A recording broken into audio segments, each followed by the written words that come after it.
I en lysende sky over en smuk dal boede 3 engle, hver med deres unikke evner og perspektiver.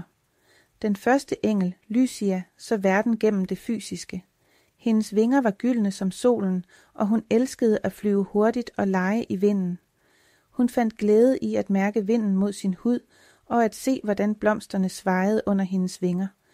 Den anden engel, Emma, så verden gennem følelserne. Hun havde sølvfarvede vinger, der glimtede som stjernerne, og hun kunne mærke, hvad andre følte. Emma var empatisk og elskede at trøste dem, der var kede af det. Hun kunne få selv de tristeste hjerter til at smile. Den tredje engel, Nova, så verden gennem sindet. Hendes vinger var mørkeblå som en klar nattehimmel, og hun havde en utrolig evne til at tænke kreativt og finde løsninger på problemer.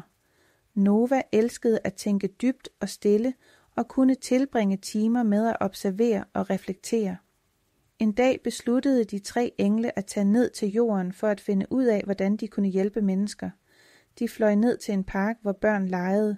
Da de ankom, så de en gruppe børn, der kedede sig. Lycia sagde, vi kan bygge en legeplads. Emma tilføjede, vi kan male den i mange farver. Nova foreslog, lad os også fortælle dem historier. Sammen skabte de en vidunderlig legeplads, hvor børnene kunne lege, skabe og lære. De indså, at deres forskelligheder gjorde dem stærkere, og at de kunne opnå meget mere sammen end alene.